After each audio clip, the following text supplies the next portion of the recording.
Saudar os irmãos, com a paz do Senhor, amém? Oh, glória a Deus. Irmãos, Deus já falou tudo aqui nessa noite, já fez grandes coisas. Eu creio, rapidamente, sem perca de tempo, eu agradeço ao meu pastor pelo convite, pela confiança.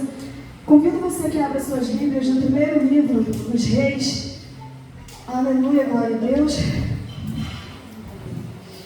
Aleluia. Glória a Deus. O seu capítulo de número 19, a partir do verso 2. Sem perca de tempo, irmãos. A palavra do Senhor diz assim: Então Jezabel mandou o mensageiro a Elias a dizer-lhe: Assim me façam os deuses, e outro tanto, se der certo amanhã a estas horas não puser a tua vida como a de um deles.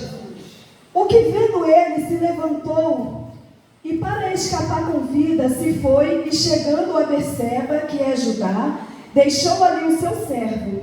Ele, porém, foi ao deserto, caminho de um dia, e foi sentar-se debaixo de um zimbro. E pediu para si a morte, e disse: Já basta, ó Senhor, toma agora a minha vida, pois não sou melhor do que meus pais. E deitou-se e dormiu debaixo do zimbro. E eis que então um anjo o tocou e lhe disse: Levanta-te e come. E olhou, e eis que à sua cabeceira estava um pão cozido sobre as brasas e uma botija de água. E comeu e bebeu, e tornou a deitar-se. E o anjo do Senhor tornou-se segunda vez e o tocou e disse: Levanta-te e come, porque te será muito longo o teu caminho. Elias refugia-se na caverna. Até aqui, irmãos, até o 7, em nome de Jesus. Aleluia. Vamos ver que no capítulo 19, a gente vai falar de um profeta que se levanta dentro de um período em que a casa do Senhor, o povo do Senhor, ele está muito corrompido. Meu Deus. Ele está vivendo uma época que não se tem mais o temor do Senhor. E o pior, eles nem querem mais saber do Senhor. Eles simplesmente querem viver da forma que lhes agrada. Eles simplesmente querem viver da forma que lhe apraz. Eles se esqueceram totalmente de tudo aquilo que Deus preparou, de como libertou o povo, de como fez e aconteceu nas gerações antigas. Dentro desse cenário, Deus levanta um profeta firme, um profeta que eu costumo dizer que é de boca dura, que não teme, que é corajoso, que diante do reinado do rei Acabe e da sua esposa Jezabel, uma mulher pagã, uma mulher idólatra, mulher fenícia, trazida agora para Israel, através de um acordo político para os dois países, para o que vai acontecer de melhor para esses dois países. Só que nada bom chega a Israel através dessa mulher. Através dessa mulher é instalado o caos. Através dessa mulher é construído altares, aleluia, para o Deus Baal, altares para a deusa Aserá. E o povo começa a se corromper. O povo começa a dobrar os seus joelhos e começa a idolatrar esses deuses, se esquecendo do único Deus vivo, do único Deus que manda, aleluia, naquele povo, naquele lugar, que quer o seu melhor. Aquele povo agora simplesmente se esquece do Deus vivo.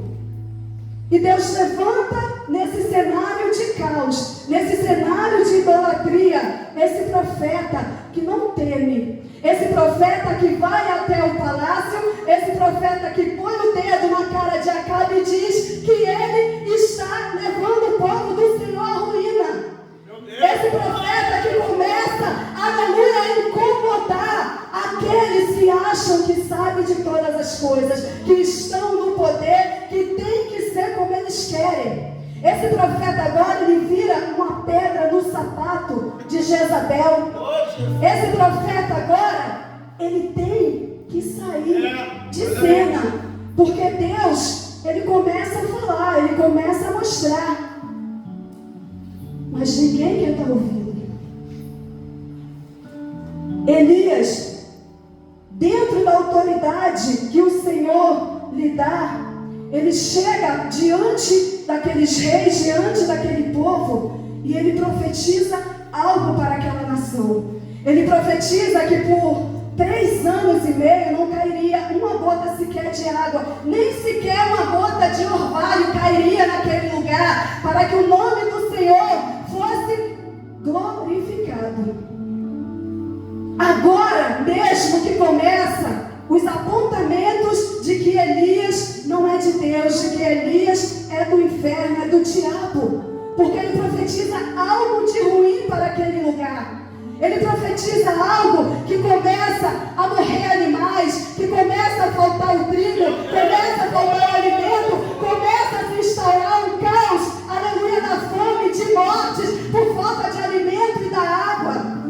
Esse profeta agora é visto como uma erva daninha, como algo que não presta. Detalhe que, pela realeza, por aqueles que também se dobravam e adoravam esses deuses pagãos.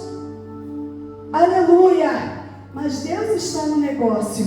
Mas Deus está honrando a voz desse profeta. Começa a acontecer coisas. Devido à seca, devido à perseguição, Deus manda Elias ir até o riacho e se esconder naquele lugar, onde podemos ver o cuidado que Deus tem pelo profeta. Naquele lugar nós podemos ver como que Deus cuida dos seus em meio ao caos. Sustentado pelo corvo, Deus envia a carne, Deus envia o alimento, a provisão todas as manhãs, todas as tardes. O profeta não passa necessidade de fome, mas devido a seca, uma hora o riacho também seca, e ele precisa sair, ele precisa andar, ele precisa se movimentar. Mas Deus continua cuidando dele em meio ao caos desta seca. O milagre do Senhor continua acontecendo na vida do profeta. Agora ele é sustentado por uma viúva que só tinha um pouquinho de azeite e um pouquinho de farinha na botija. Mas devido à oração do profeta, o Senhor dá vida e dá provisão para o lar daquela viúva. O Senhor continua cuidando de Elias, e por onde Elias passa, o Senhor continua cuidando, continua abençoando. Agora Elias chega num ponto e ele manda um arreal para Acabe e para todos aqueles profetas, aqueles sacerdotes de Baal, e ele marca no Monte Carmelo um sacrifício ao Senhor, aquele que fosse respondido com fogo. Aleluia! Era o que Deus estava mostrando que era ao seu favor, que era ao teu lado.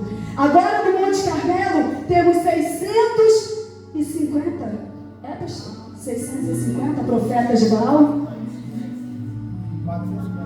Temos muitos profetas do inimigo ali. Temos um altar oferecido no meio daquele monte, e temos todos esses profetas e profetisas de joelho, clamando de manhã, chegando a parte da tarde, e nenhuma resposta desceu naquele lugar. Aquele povo começa a se desesperar, aquele povo começa a se cortar, achando, aleluia, que o Senhor iria responder. Aí eu gosto muito quando Elias vai e dá um de debochadinho, né? Talvez o teu Senhor esteja dormindo.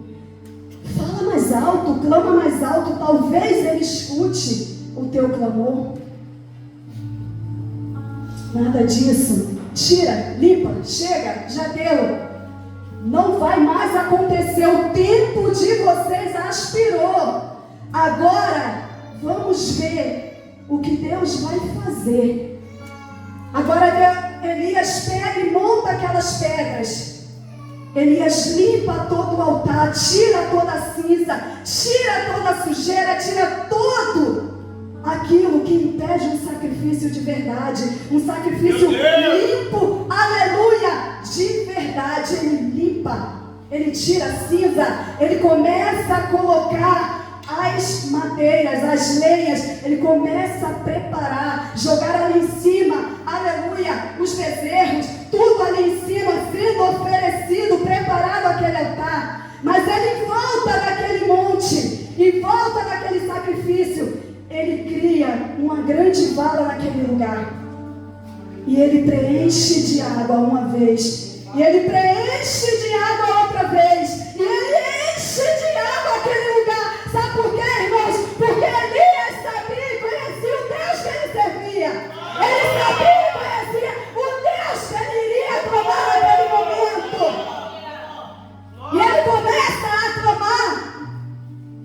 E conhecemos a história que o fogo desce, que o fogo consome o holocausto, que o fogo lambe a água naquela vala e se manifesta naquele lugar, mostrando quem é o verdadeiro Deus em Israel. Oh, glória! Agora Elias tem a autoridade do Senhor para a fio e a espada acabar com cada profeta de Baal naquele lugar.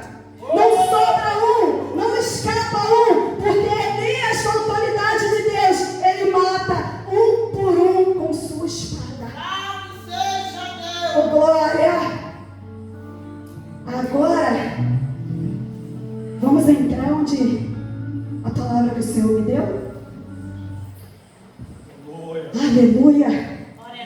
Agora, Acabe chega, e perdoe a palavra, com o rabinho entre as pernas, diante da tua esposa. Murchinho, olha, amor, minha filha, Elias matou todos os profetas dos seus deuses. Elias acabou com todos os profetas do templo de Baal. Ah, não sobra nenhum para contar história. Levantando a ira de Jezabel, trazendo sangue para os olhos daquela mulher, a gana de morte, a gana de destruição, a gana de sumir com Elias naquele cenário que já estava atrapalhando e passando dos limites. Elias agora recebe uma mensagem, porque ela é abusada e ela manda um mensageiro ir até ele e falar que até amanhã, pelo horário que ela acabou com todos, por os deuses, ele não estaria vivo. E ele teme a tua morte. Ele teme o teu final desta maneira. O que eu quero dizer com isso? Que o Senhor ministrava no meu coração durante esta tarde.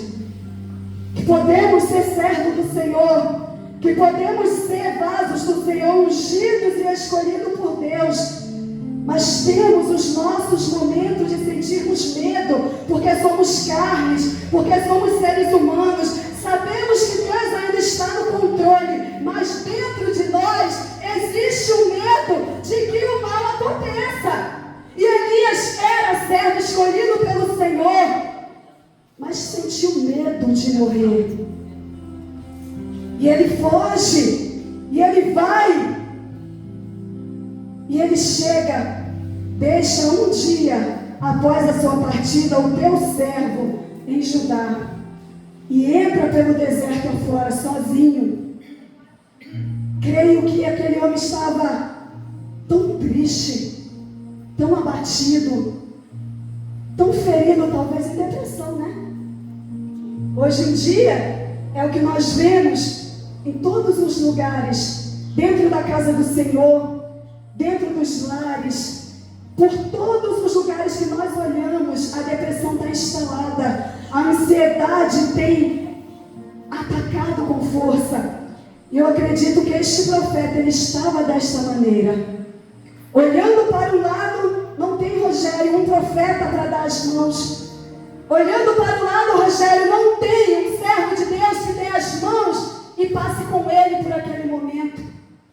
Estava sozinho. Isso começa a entristecer, começa a bater Elias, e ele chega embaixo daquela árvore. A Bíblia diz que ele faz uma oração ao Senhor e ele pede a tua morte. Senhor, chega. Se nem meus pais vivem, por que eu vou continuar ainda vivo? Porque eu ainda vou continuar por aqui. Para quê? Por que eu ainda vou continuar aqui? A Bíblia diz que ele cai no sono naquele lugar. Creio que muito sem esperança de que sairia dali bem com vida. Mas o Senhor, uma vez mais, mostra que em todo cenário de caos ainda há esperança. Em todo cenário de tristeza, obrigada, todo cenário que não tem mais esperança, Ele está presente naquele lugar. E Ele prepara e envia para aquele profeta um anjo. Com tanto carinho, eu acredito que aquele anjo toca nele. Elias, olha, levanta, come e bebe, fica forte. A Bíblia diz que ele come a primeira vez, encheu a pancinha, mas caiu no sono de novo. Dormiu de novo e o anjo uma vez mais chega e fala: Elias, come e bebe, pega para a tua vida nesta noite aquilo que a Bíblia já decretou para mim e para você. Come e bebe, porque muito grande é a tua caminhada. Oh glória! Muito grande é a tua caminhada. Elias levanta, come, bebe, está forte, está firme, está de pé. Levanta, sacode a poeira e sai daquela situação de comodismo e começa a caminhar por 40 dias e 40 noites para chegar até onde Deus tinha, aleluia, um encontro com Ele. Que ele não caminhou sozinho, porque Deus fortaleceu o teu corpo carnal, mas Deus também fortaleceu a vida dele, o espírito dele, para chegar até aquele lugar. E Elias chega até o monte Horebe, o monte do Senhor. Naquele lugar ele entra dentro de uma caverna.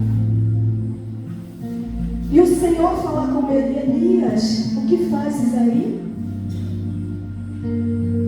Por que estás aí? Por que se escondestes aí? Por que parastes por aí? Muito grande é a tua caminhada? Por que estás escondido? Por que estás parado?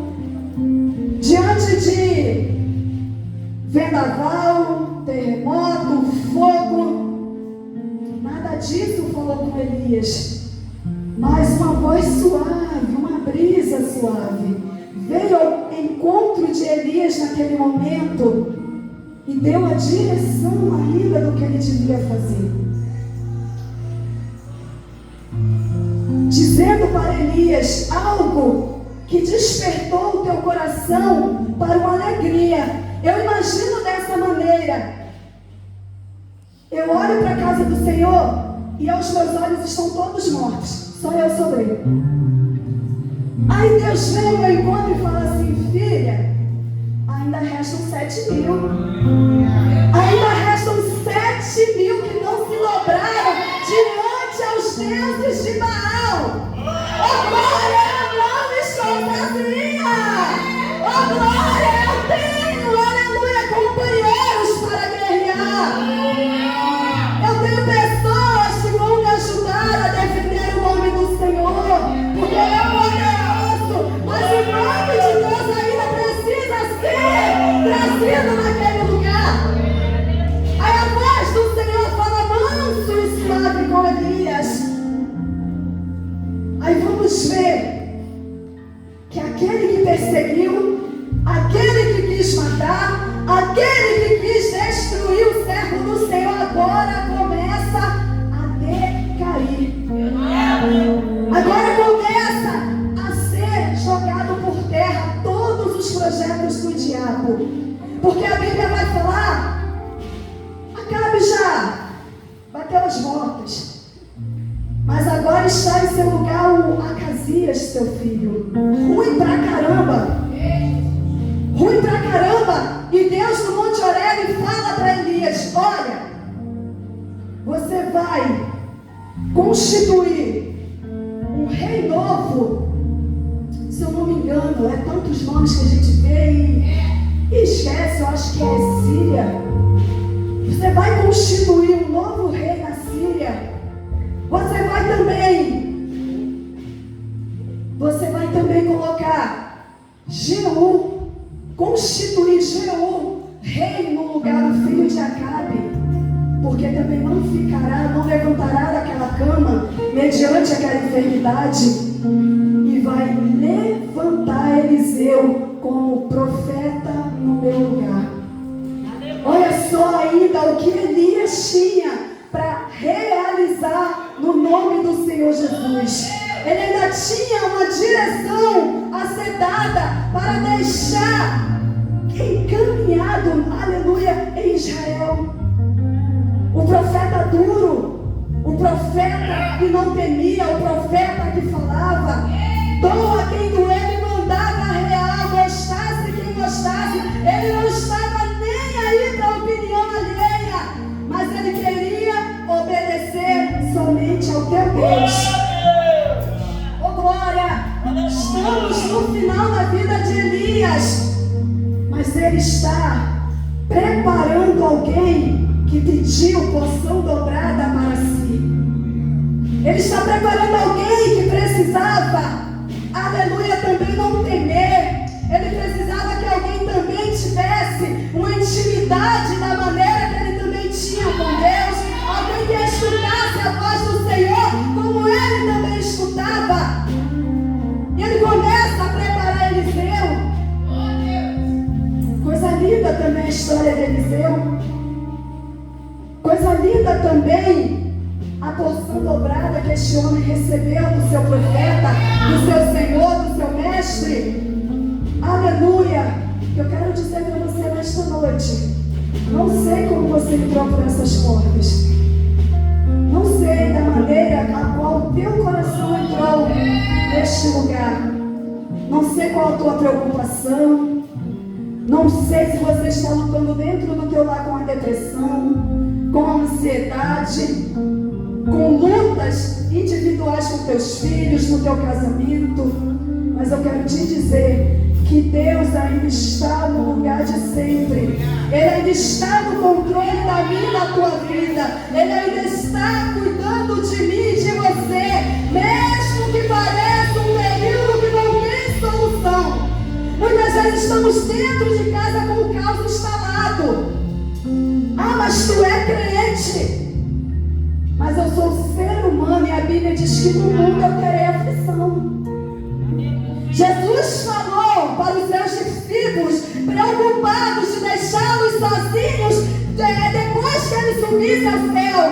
Ele tinha preocupação com Pedro, ele tinha preocupação com João, ele se preocupava com Tiago, com Mateus, aleluia! Ele se preocupava com André, oh Deus! Ele se preocupava e ele diz: olha, meus filhos, no mundo vocês tereis aflições, mas tende bom ânimo. Aí vem a afirmação do Senhor: eu venci o mundo. Glória! Elias passou por aflição, por dificuldade, chorou sozinho, achou que estava na solidão, mas o Senhor estava cuidando dele, o Senhor estava no controle de todas as coisas. Aleluia! No mundo, eu e você teremos aflições. Eu tenho aflição.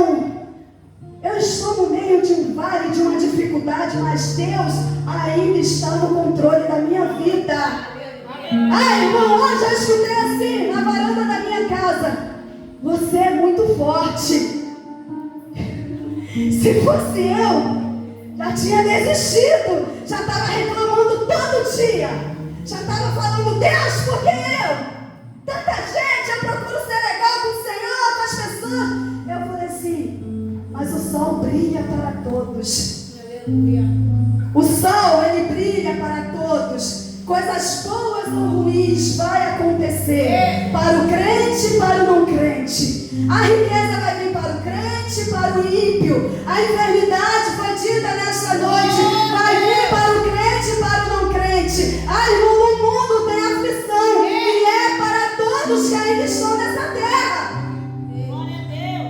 gente tem mania de achar, porque nós somos crentes, que a gente está isento de sofrimento, de chorar das dificuldades. Não! Deus prova o crente como prova o ouro do fogo, para ver até onde nós vamos suportar. E o intuito do Senhor é que possamos sair de lá lapidados, preparados e capacitados. A Bíblia diz que nós devemos nos apresentar como obreiros aprovados ao Senhor.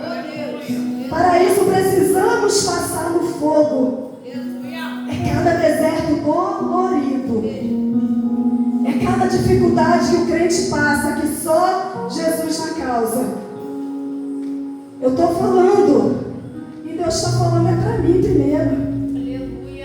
E Deus, quando bate, é em mim primeiro, porque tem sido difícil. Na quarta-feira eu fui aqui a Betânia levar o risco cirúrgico, que não adiantou de nada, porque a doutora simplesmente falou para mim: esqueci de passar um exame para você. Esqueci. E aí marcou esse exame, vou eu de novo quarta-feira, de novo para ter a Betânia. E detalhe, eu estou igual criança. Aí na quarta, antes de sair de casa, não é murmuração, mas é aquele desespero que bate. E eu abrindo meu guarda-roupa, eu falei assim: eu preciso ficar boa, porque eu não aguento mais depender de ninguém como criança. É a pobre da minha mãe, é o meu filho que deixou de ir para a faculdade na sexta-feira para poder me levar no médico. Aí na quarta eu tenho que ir de novo, vou eu, criancinha de 43 anos, depender da mãe e do filho, para de novo ir no hospital. Então, irmãos, é muito difícil, mas é o meu vale, é o momento que eu preciso passar. Não é você, não é o André, não é meu marido, sou eu que preciso passar por esse momento. Aí o que me consola é, sabe o que, irmãos? A gente quer entrar dentro da casa do Senhor e a gente quer que Deus levante um profeta com toda a autoridade e venha até nós e venha dizer assim: olha, Deus vai te dar a chave de uma mansão, Deus vai te dar o carro do ano, Deus vai te fazer morar no melhor bairro. A gente quer isso. Mas ano passado, eu sentada no mesmo lugar, entrou uma varoa num dia de culto de quinta-feira neste lugar, e ela, o culto pegando fogo, Deus trabalhando, e ela me abraçou e ela falou assim: olha, Deus manda te falar que o vento vai soprar tão forte para você. Nessa igreja, irmãos, há um ano atrás, que o vento vai soprar tão forte para você, mas Ele manda te falar: não se preocupa não, Ele é contigo. Aleluia! Eu confesso que tem sido dias difíceis, dias de lutas, mas eu confesso que quando eu lembro da parte que Deus está contigo, isso consegue acalmar o meu coração. E eu falo: Senhor, só me dê força para suportar, só me ajuda a passar, porque sozinho eu não consigo. E esta parte do que o Senhor avisa, mas o Senhor fortalece, essa parte tem sido tão fiel ao meu coração, que quando eu quero abrir a boca para reclamar, eu falo: Deus, obrigado, porque o Senhor está comigo. Então, irmãos, se o profeta Elias, sendo quem foi, passou por este momento de aflição, de perseguição, de choro e até pediu a morte, quem somos nós? Não somos melhores do que ele, não somos super crentes. Somos mulheres e homens de Deus que choramos e sentimos momentos difíceis. Mas o Senhor é conosco, o Senhor está no mesmo lugar. Ele está no controle da minha e da tua vida. Vamos exercitar a nossa fé. Vamos colocar o Senhor em primeiro plano. Vamos buscar a face do Senhor e crer que Ele está fazendo. Eu sei que eu estou falando, eu sei que muitas vezes eu fico alguns cultos sem vir na igreja. Eu sei que eu estou em falta, pastor, com o Senhor e com o ministério. Eu sei, no culto de ensino. A gente se autoavalia, a gente se auto-examina. Mas pensa você vir para a igreja onde o intuito é estudar a Bíblia e você não enxergar nada. Você não vê nada, você muitas vezes não abre a boca para murmurar, mas o desespero está dentro do seu coração. E você olhar e você chegar, olhar a tua Bíblia e não enxergar nada. Eu sei que eu estou em falta. E eu peço perdão ao meu pastor, à minha igreja, ao ministério. Mas eu estou na luta para voltar a enxergar. Eu estou buscando, eu estou indo atrás para voltar à restituição da minha saúde. E eu poder estar 100% fazendo a obra do Senhor. Eu estou nesse intuito. Mas por que, irmã? Porque no mundo nós temos aflições e eu tenho que falar da minha aflição. Eu não posso falar da aflição da Rúbia. A aflição dela é dela, a minha é minha. Então eu tenho que falar da minha aflição. Peço perdão aos irmãos. Mas o Senhor está no controle da minha vida. Eu creio dessa maneira. Ore pela minha vida. Eu não sei se eu consigo operar ainda esse ano. Eu não sei. Mas eu creio que o Senhor já está preparando tudo. Eu creio. Que Ele está preparando tudo para mim. Eu sei que vai ser momentos difíceis. Palavras vêm. É tão difícil a recuperação. É tão dolorosa a recuperação. Jesus, o medo já bate uma aflição maior. Mas eu preciso dessa cura para a minha vida uma vez mais. Então, irmãos, ora pela minha vida. Ora pela minha saúde. Eu preciso, eu careço dessas orações. Ontem eu queria tanto estar ontem na sede, naquela noite com Deus. Mas infelizmente eu não posso fazer nada só. Eu não consigo fazer nada só.